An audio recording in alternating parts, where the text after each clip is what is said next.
नमस्कार। आप सभी का एक बार फिर से स्वागत है आपके अपने YouTube चैनल फिजिकल एजुकेशन अड्डा के ऊपर भाई, जहां आपको फिजिकल एजुकेशन एंड स्पोर्ट्स की हर अपडेट मिलती रहती है। आप सभी को पता है कि हमारा एग्ज़ाम था 2 अगस्त को DSSB का 3 शिफ्ट के अंदर। मॉर्निंग शिफ्ट थी, फिर सेकंड शिफ्ट थी और फिर इवनिंग शिफ्ट में थर्ड शिफ्ट हमारी जो है थी। तो 3 शिफ्ट में टोटल हमारा एग्ज़ाम था और तीनों ही शिफ्ट में अलग अलग था। इसके बाद DSSB के आंसर की आती है 9 अगस्त को, तो थर्ड शिफ्ट के आंसर की ओपन हो जाती है।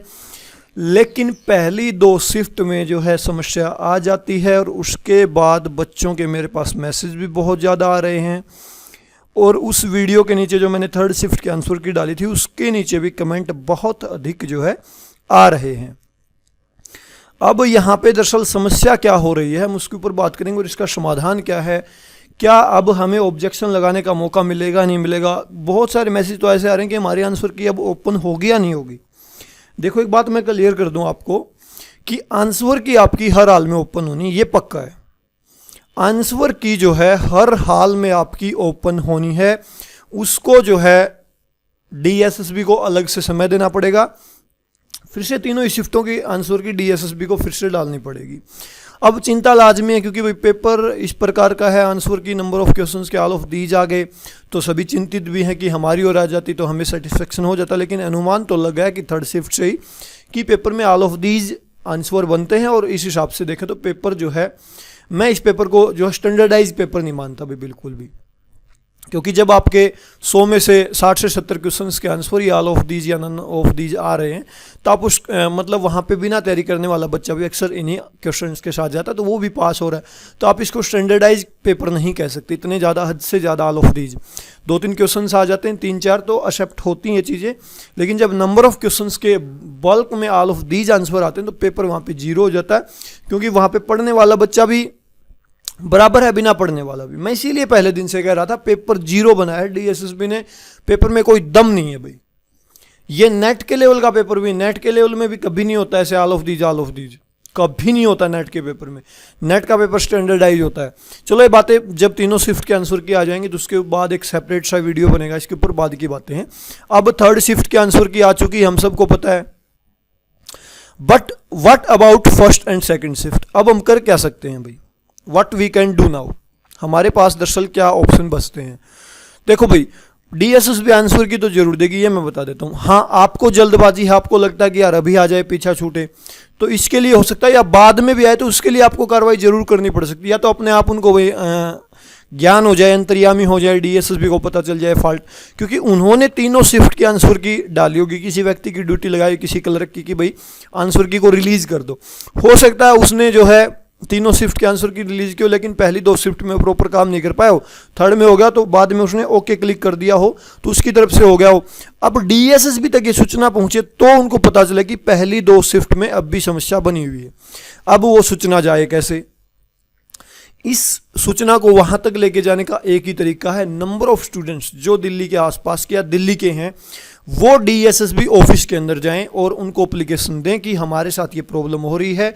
उनके आंसर की जो नोटिस आया था वो डेट डाल दें, ऐसे ऐसे 9 तारीख को आपने नोटिस डाला था, ओनली थर्ड शिफ्ट के आंसर की शो हो रही है, बाकी किसी के आंसर की शो नहीं हो रही, ना ही फर्स्ट शिफ्ट वालों की ना ही सेकंड शिफ्ट वालों की। तो DSSB संज्ञान में लेके एक सेपरेट नोटिस डाल सकता है कि 87/20 पोस्ट कोड के आंसर की अगले 3-4 दिन तक फिर देख सकते हो आप। तो ये आपको बताना पड़ेगा। हालांकि मैं वीडियो शूट कर रहा हूँ तो आज शाम तक भी हो सकता है DSSB आंसर की दे दे, या हो सकता है आपकी कोशिश से ही दे दे। आप एक बार वहाँ जा सकते हैं, जो भी नियर बाई लोग हैं दिल्ली में रहने वाले, तो DSSB ऑफिस जाके आप उनको एप्लीकेशन दे सकते हैं, जिससे उनको पता चले कि फॉल्ट है। क्योंकि वो ऑफिस की खिड़कियां खोलते नहीं है भाई, अक्सर उनको नहीं पता बाहरी दुनिया में क्या हो रहा है। तो आप जो है कांटेक्ट कर सकते हैं उनके साथ, हो सकता है आपकी समस्या का वो समाधान कर दे भाई। तो मेरा ये वीडियो बनाने का पर्पज यही था। आप बेफिक्र रहें, आपकी आंसर की आने वाली है, आप बिल्कुल भी चिंता ना करें। आंसर की तो देनी पड़ेगी, उनको अलग से 3-4 दिन का समय देना पड़ेगा। हाँ, चीज़ें डिले हो रही हैं, टेंशन बढ़ रही है, क्योंकि देखो जिस दिन आंसर की आई थी उस दिन मैं भी जो है ना नोटिस देख के थोड़ा सा रिलैक्स फील कर रहा था। अब 2 शिफ्ट की फिर बच गई, फिर भड़क रहेगी भाई। नहीं तो DSSB को एंड कर देते हम, कट ऑफ भी देख लेते, एक्सपेक्टेड क्या हो सकते हैं, क्या हालात हो सकते हैं, नंबर ऑफ स्टूडेंट्स के स्कोर कहाँ जा रहे हैं, तो सारी संभावनाओं पे हम बात कर लेते हैं भाई। लेकिन वो चीज़ अब जो है हुई नहीं और 2 शिफ्ट के आंसर की फिर बच गई। अब हम इसके ऊपर भी डिस्कशन नहीं करते कि नॉर्मलाइजेशन में किसको बेनिफिट होगा किसको नहीं होगा, इसके ऊपर भी हम डिस्कशन नहीं कर पाए हैं अभी तक।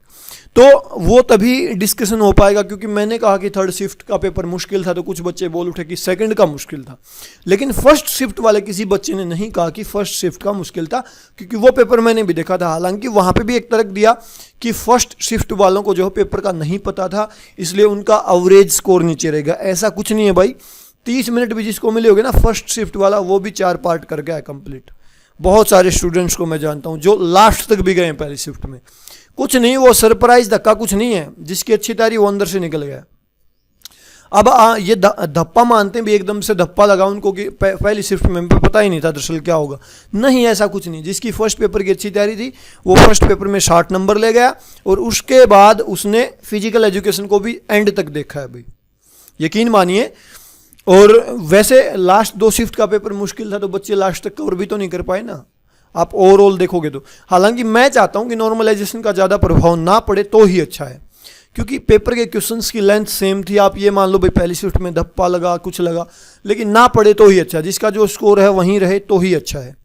अब भाई कुछ बच्चे 1-2 नंबर से रह भी सकते हैं, तो हम क्या हम अपनी सहानुभूति दे सकते हैं कि 1-2 नंबर से कोई भी शिफ्ट में बच्चा रह रहा हो उनको बेनिफिट हो, लेकिन एक शिफ्ट में बेनिफिट होगा तो दूसरी शिफ्ट में लॉस भी होना तय है।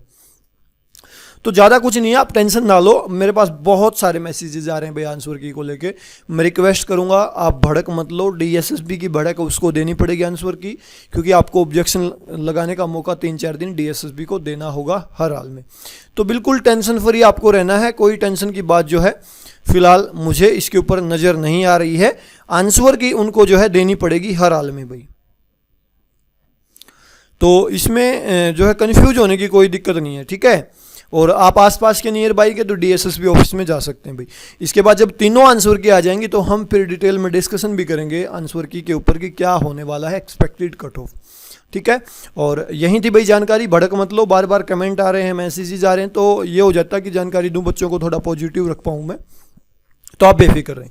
अभी के लिए स्टूडियो में इतना ही। वीडियो को लास्ट तक आपने देखा, इसके लिए आप सभी का बहुत बहुत धन्यवाद। थैंक यू भाई।